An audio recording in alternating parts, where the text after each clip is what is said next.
so when she actually took her last breath, it's a day I pray I never remember again. I'm still trying to get those images out of my mind. We don't have time today, but anybody who's lost a loved one, get with me afterwards, and I want to give you resources to manage mental, emotional, and spiritual grief. That has tremendously helped us. But we had trained the kids that if Michelle actually, we called it ascended, took her last breath, we described it as a spirit is a hand in a glove. And if I took my spirit, my hand out of the glove, what remains is the glove. But our spirit ascends. And if we choose to come back and God permits that, we can choose to descend and transcend. And so we used that example. And so when Michelle breathed her last breath, we had an ascension plan, 20 pages. The minute she breathed her last breath, everyone was notified. Our ring bearers attended. Our midwife, who, Molly, are you here? Can you stand? We had home births for each of our children, which was glorious, and Molly and her team not only welcomed our children into the world and allowed me to birth them, they came and tended to Michelle's transition. And our neighbors, Sherry, Bridget, if you stand, they painted her nails, they did her hair. We had 100 pounds of dry ice delivered to the house, and we contended for Michelle to resurrect for 4 days. We even had the police show up. Mr. Weaver, I know this sounds totally absurd, but we have a report that you have a dead body in the house, and we're just here to investigate. I know it's crazy. I'm so sorry to even say something so ludicrous. And we're like, no, it's actually true. And so they came in because is this what love would do? It's what Jesus did. And so we contended. My ring bearers came, and we took 2-hour shifts for 4 days. Thank God they were there, because the minute Michelle ascended, the burden of caregiving of 4 years was off like 1,000,000 pounds, but a tsunami of mourning hit me. I couldn't do anything. And so I'm thankful for friends that lift up your arms when you can't. And so the kids weren't there, and by the third day, we realized she wasn't probably going to, and we had agreed as a family that if Michelle did not transcend and not resurrect, we would not second guess it. We would know that from an ascended perspective, she saw a more excellent way and chose it, and that we would be okay with that. And so the kids, we all spent time, and I want to tell you, there's a reason it's called a funeral home, is because they were trying to duplicate what was always done in the home. For thousands of years, people had funerals in their home because people came back to life. There are places in other countries that we visited that you can't even declare someone dead for 4 days because in 3 days, people come back to life frequently. I could give you 1,000 accounts that I've read, books that share accounts. It happens. And so we gave Michelle a bell in her hand, and I'm not going to show you pictures, it's private, but we gave her a bell, and I just asked her that if anytime she came back, she rang the bell, we would come in, we would heat her up, and I would introduce her as the guest of honor at this gathering. That would be a good trick. And so guys, I would like to introduce you. Unfortunately, that didn't happen. And so anyway, on the third morning, and I'm just about done, guys, hang with me. On the third or fourth morning, I was still grieving tremendously, but right before in the middle of the night, I had a dream, and Michelle appeared to me. And she said, Kevin, she was so excited, she was so radiant, and the reason you see this picture is because this is it's what she was wearing the last 2 times I saw her. And it turns out that dress was from a photo shoot, from a Chiefs calendar shoot, about the second time that I had been with Michelle. And so anyway, she appeared and she said, Kevin, I'm so excited. I just don't know. I said, are you gonna ring the bell or not? And by the way, Michelle ascended on my birthday, which I was a little miffed about, to be honest. It's like of all the days, this day that I had to remember now the rest of my life, and for the last few hours of Michelle's life, it took her 15 seconds to get a breath. So 4 breaths a minute that she fought for 3 days. And so we just could hold her and help her breathe for 3 days. And so I was trying to get those images out of my mind. And anyway, she appeared and she said, Kevin, I don't know that I'm going to make the choice that we agreed upon. I think I see a more excellent way. And I said, ring the bell. Come on, this is how the story is going to end. She said, I don't know. She goes, it's true when you say, Kevin, that you've not met the Father. You've met Jesus, you've met the Holy Spirit, but you've not met the Father. No eye has seen, no ear has heard, nor has entered into the heart of man what the Father has prepared, and it's glorious. And I'm about to sit down with dinner with him. I'll check back with you tomorrow. And Jesus appeared with her to walk her away, and I'm like, but wait a minute, what? And what about this on my birthday? Come on, that's horrible. And she looked at me with the sweetest eyes and said, Kevin, God didn't do that to you. He did that for you. I said, what do you mean? And she said, so you would always be surrounded by your friends who love you and celebrate you on your worst day. Love lives. And so I got up, I spent time with her, and we agreed to let them come and take her body, and they took it. And that was plan B. And so plan C was that we would meet in Maui. And I want to close this session today. Thank you guys for your patience. I know we went an hour and 45 minutes over, but I had no idea how long it would take. So I want to tell you and close with Maui, and I want to give you one final parting gift, especially to the family. And so we agreed that if we didn't get resurrection, that I would meet her in Maui. And so I arranged a flight, or tried to arrange a trip after we got the kids normalized and back to school. And everybody knows, Janet, who's assisting me, knows we couldn't get a flight, couldn't get a room booked, everything was full. And so I ended up having to go a later week. And when I got on the plane, I could already feel something was different. And when I landed in Maui, the first night, the only place I could get was a private condo on Kaapali Beach, which was the beach that I wanted to be on, but not at the hotel I wanted to be at. And it was the only room available. And so it turns out I was like the youngest person there by 25 years. Safe place, it was great. But the next morning I wake up and the concierge says, hey, I'll be your private concierge. If you need anything, let me know. What do you need? And I said, well, I can book any reservations you want. I said, just dinner would be great. She goes, where? I said, surprise me. I just want to be somewhere on the beach at 5:30, listening to some great music and enjoying this moment. And she booked me into a restaurant that little did I know when I arrived in front of it at 5:15, it was the last restaurant Michelle and I ate at. And not only that, she managed to book us the table that I sat at with no intervention with me. And so to say I was fetal is an understatement. And so this was actually Michelle and I on the same beach just a few months ago. And so anyway, had dinner, and about 9:30 that evening, I finished and decided to go up the boardwalk, and I just felt a drawing to get back to the hotel.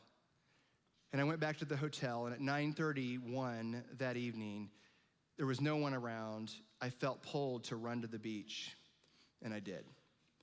And when I ran to the beach, I know you could call it grieving, a hallucination. You could call it any number of things. You could call me crazy.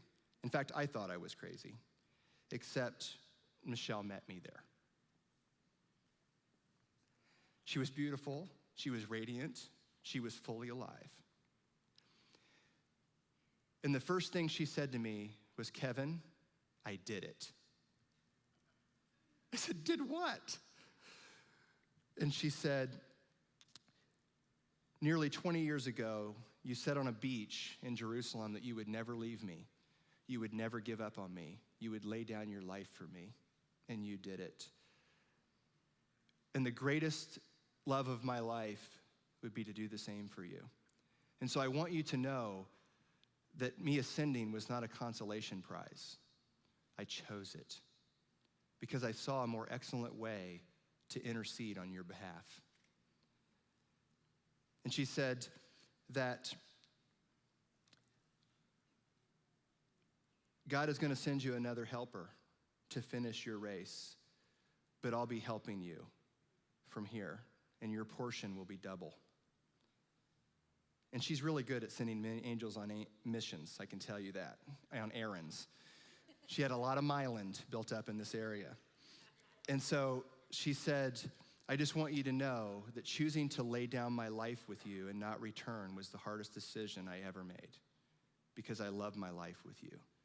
But choosing to lay down my life with you to continue the rest of my life to fight for you was a more excellent way, and I did it.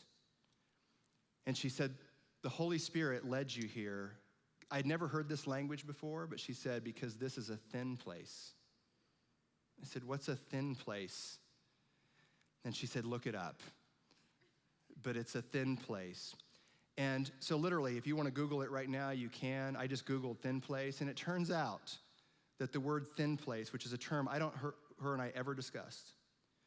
She said it says a thin place is like almost an astronomical phenomenon for places on the face of the earth, which even CERN, a scientific institute, agrees is real, that it's a rare thing where magnetic poles and things happen where it creates the feeling as though heaven and earth are the closest they've ever been. And it turns out at this particular moment in time, I called Janet, I called Dwayne, because I said, you guys, I may be totally crazy. I could be hallucinating. I could be out of my mind in grief. And so I'm gonna tell you everything I'm experiencing. I'm only giving you a tidbit. I'm gonna tell you everything that she said, just record it. And tomorrow, if this is totally ludicrous or a week from now, just tell me, Kev, you probably ought to move on, because I could be losing it. But as I'm about to show you, that wouldn't be the end. We had an amazing moment. She told me many things which I want to share about the kids, her family that I want to share. Again, you don't have to judge the experience, you can judge the fruit of what she said. And so has anyone in here lost a loved one and felt like they interacted with them? Oh my gosh, you guys. Like half the people here. And yet no one talks about this. And every time I ask someone why they don't talk about it, they say, I'm afraid people are gonna think I'm crazy. But I wanna tell you that this is not the end. She said to me, Kevin, death is a shadow. A shadow is nothing. The only way a shadow can even exist if someone obscures the light. It's nothing. And though you walk right now through the valley of the shadow of death, you should fear no evil, because you live forever. Your time is not short. You were born to be eternal. And so we had an amazing moment. And when it was over and she left, she was wearing what I have on the picture. And so that's why we chose it. And when it was over, I called Dwayne, I called Janet, we recorded it. And I was like, the atmosphere on that beach was nothing like I ever experienced. It seemed as though the moon was so close to the earth that day that the next morning when we're out, you guys, I'm looking at the front page of the paper in Maui.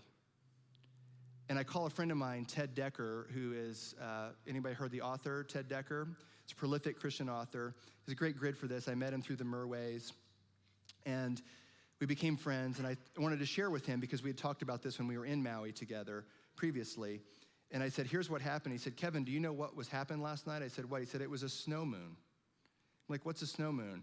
And as I began to search it out, all of us were stunned to discover that there's only a full moon. The last time there was a full moon, for example, in February, because there's only 28 days, was 19 years ago, which is when I met Michelle. But this particular snow moon was different because it was so close to the earth that it raised the world's oceans 5 inches. And the waves on that beach that night were 50 feet. And they had one of the world's championship surfing things the next day because the waves were higher than they've ever been. And it created this atmosphere which was stunning and amazing. And the next day, I was so moved by everything that she shared. It's like it healed my soul. And I realized that this wasn't the end, it was the beginning, and that she had made the ultimate sacrifice.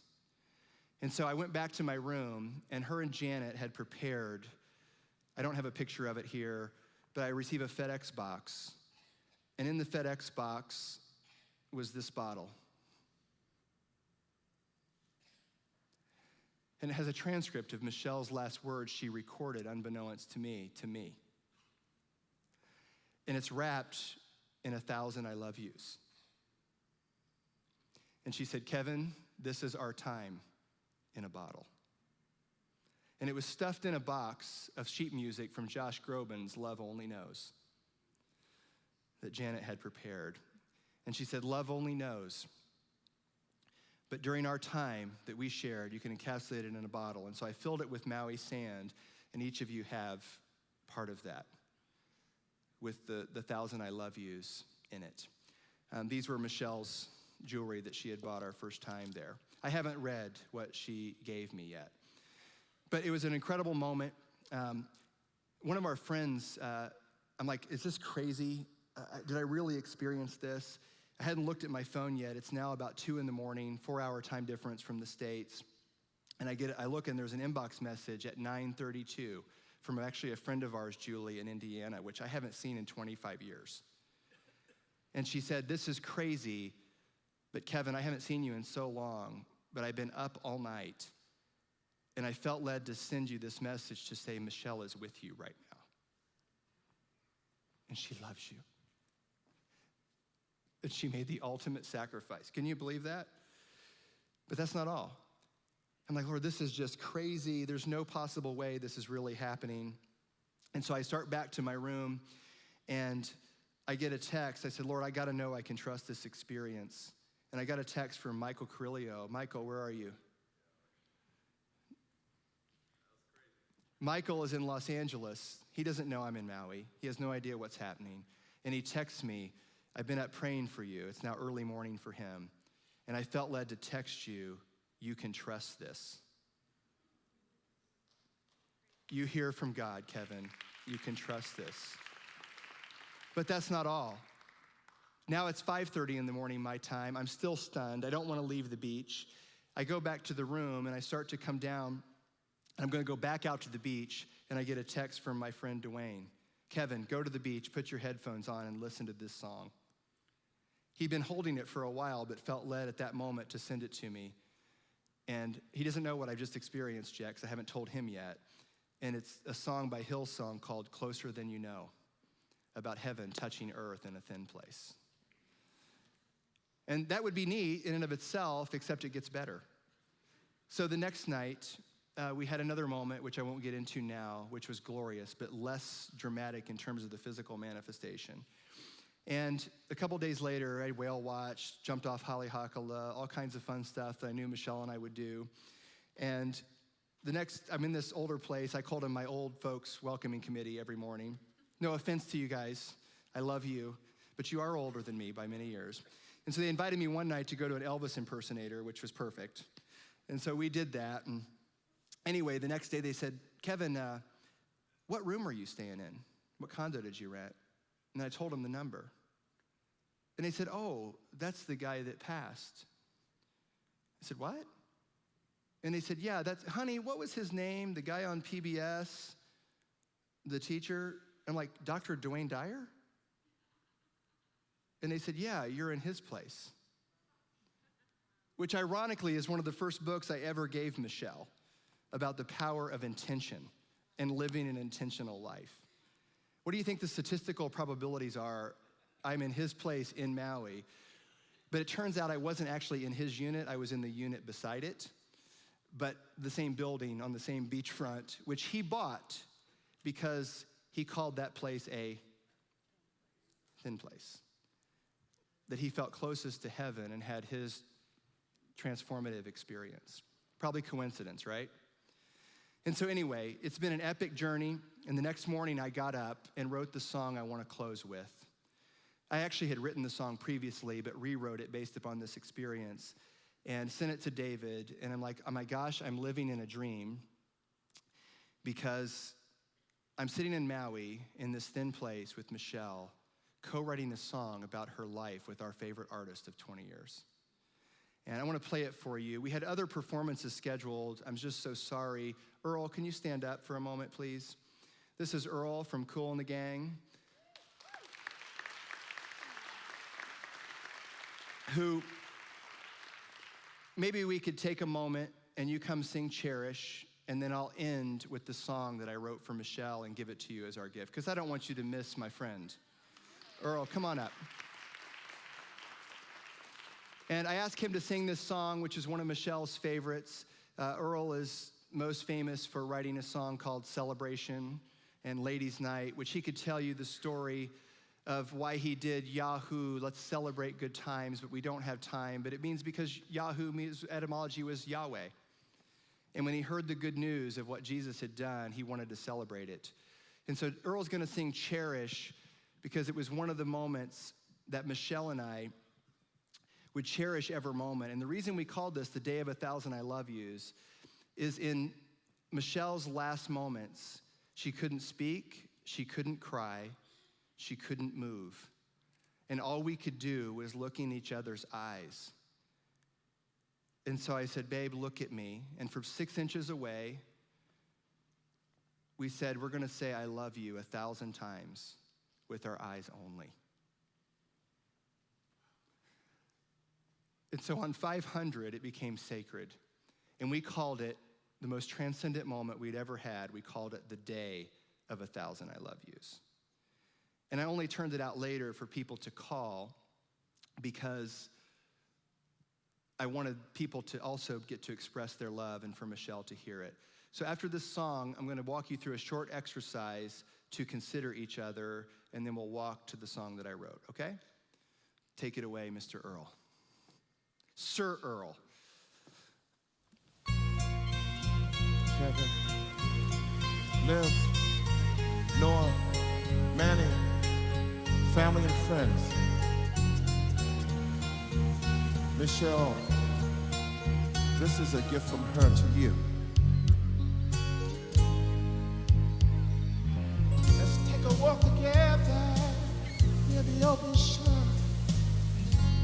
Hand in hand, you and I. Let's cherish every moment. Give in as the time is passing by.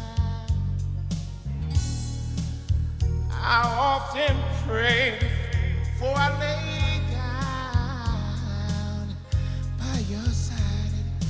If you receive your calling before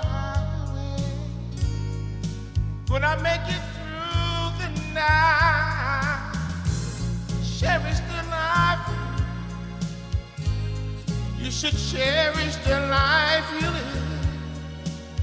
Oh, cherish the love. Michelle wants you to always cherish the love. The world is always changing. Nothing stays the same. But love will stand the test of time. The next life we will live in remains to be seen. But Kevin, Michelle will be by your side. She often prayed before she lay down by your side. That she was, God, thank you, Lord, calling before she wakes, that you would make it through the day and night. So stand up for Michelle, cause she wants you to cherish the love, yeah. Cherish the love and the life that you live. Come on. If you know the song, sing along with me, help me. Oh, Michelle loved you so much. I know you can feel her love in you because she sowed the seeds of love. So right now, cherish the life, cherish the love. I want to ask you this. If you feel it with you right now, say yeah. Oh, I know you can remember the smile she's giving you. If you feel it right now all through you, say yeah. She wants you to cherish the love.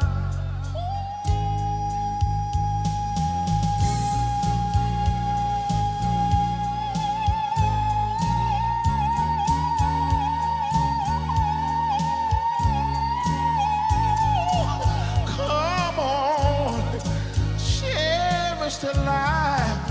And every now and then, see, you got to cherish your wife, your husband, your mother, your father, your sisters and brothers and each other. Look around to your left, to your right. You'll see her right here, right now. So cherish the love. Cherish the love.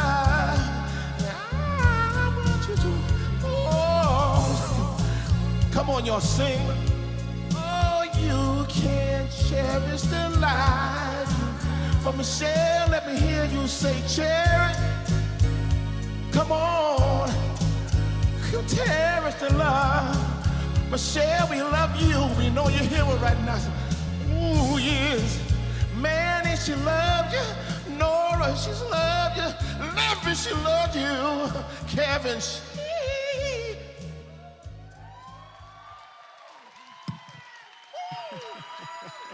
I love you. I love you. Thank you. Oh, special treat. Thank you, Earl. All right, so stay standing 1 second. We got 3 minutes. I want you to turn to somebody you don't know and that you didn't come with. And I would like you to put your hands in theirs. Okay? I want you to get 6 inches away if you can. It's going to be very uncomfortable for just a moment. Noah, borrow me 1 second. Come here. And Janet, or somebody actually here, I can do it here. We're going to go 3 minutes. By the way, Michelle's and I's day of 1,000 I love yous lasted 3 hours. But for 3 minutes, there's a Bible verse that says, which is what I want to close with this song. There's a Bible verse that says, don't forsake the assembling of yourselves together, but gather together and incite each other, provoke each other to love and to greater works. The word consider means to literally look in someone's eyes for 3 minutes without speaking and behold who they are. And so I want you to be 6 inches away, no talking. We're gonna play a vocal or just an instrumental track called Consider You that Livy wrote. And you're just gonna look in their eyes. If you're left-handed, raise your hand. If the person across from you is left-handed, look in their right eye, your right hand. Everybody else, look in their left eye. I won't even get into why that's important, but just do that, because you can't look at both eyes at the same time, okay? And I would like you to start the Consider track, please. And when I say go, go. And I just want you to notice the thoughts that come to mind about this person.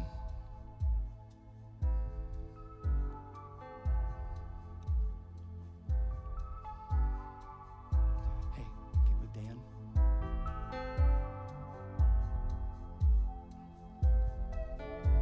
Terry and Gloria, look at each other.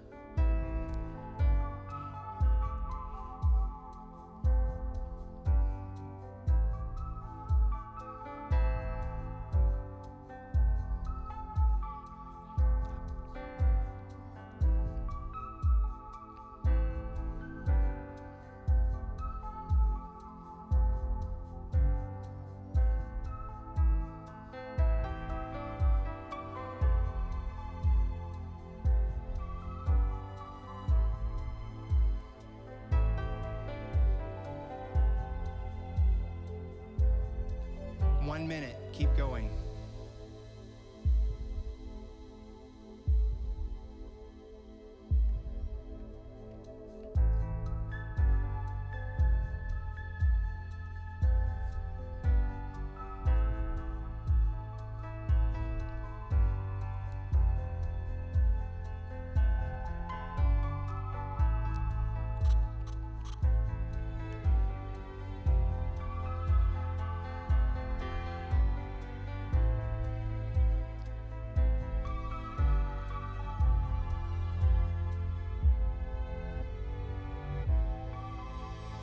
And 60 more seconds, guys. Consider your thoughts. Now, with your eyes, without saying words, I want you to say, I love you. Just your eyes. I love you. I love you. I love you. I love you.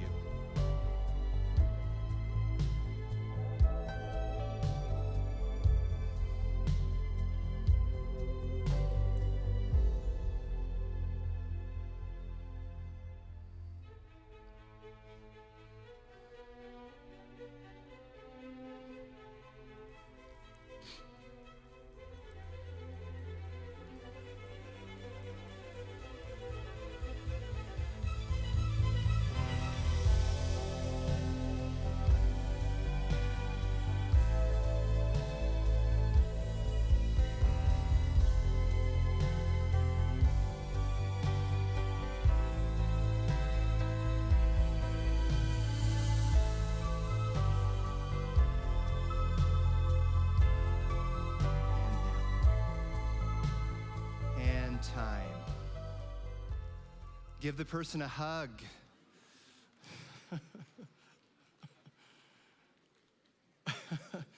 How many found that to be a tearful experience?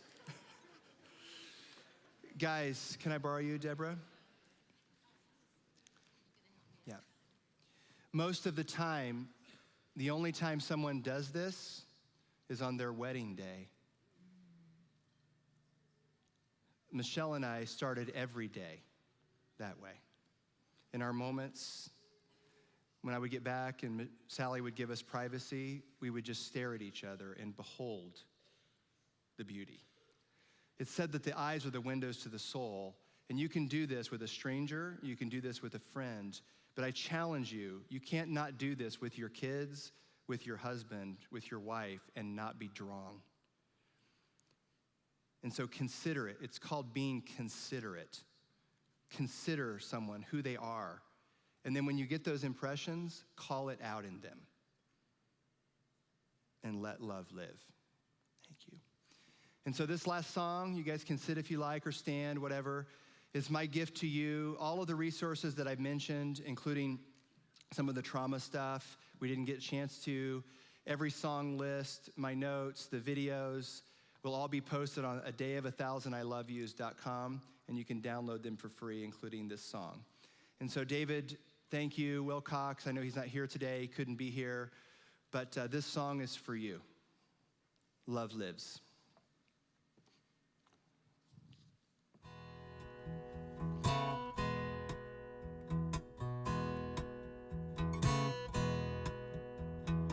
Love used to be hope, always a someday dream. A day waiting to come, something to put faith in. Love never felt solid until the day I gave all my trust. And then when I met you, love was the two of us. When love became real and not just a word some people say. Love became real with a face and a name on that very day that we stood before God and asked him to do what can't be undone. And he joined our two lives, you and me, made into one. I lift up our life like a lantern and walk in the light that it gives. Years fly, light shines, love lives. Now I reflect on our life here in this morning place. I cry to see each sunrise bright as your smiling face. Even when we knew you were dying, your beauty was all I could feel. And there, in spite of our fear, love was still real. Love became real, and not just a word some people say. Love became real with a face and a name on that very day that we stood before God and asked him to do what can't be undone.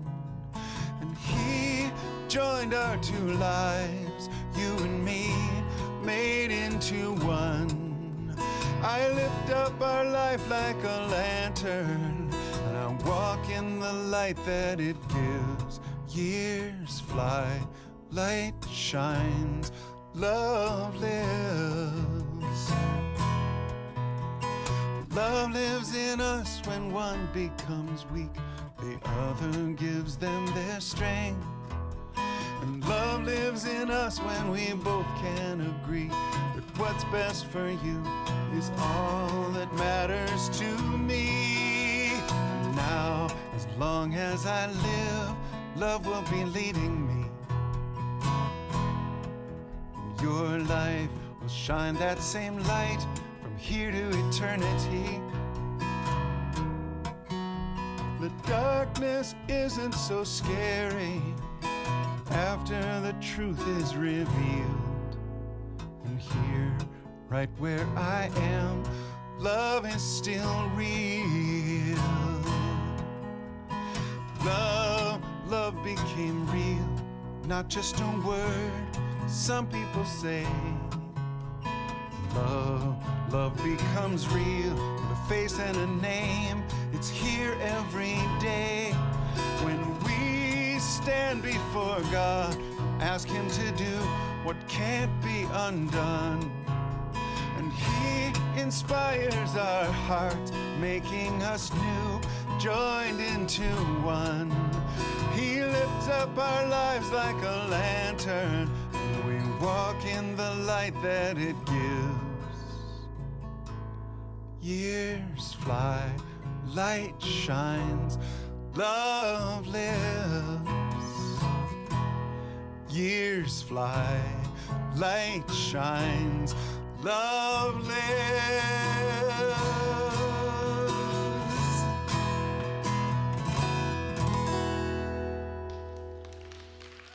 Thank you, guys.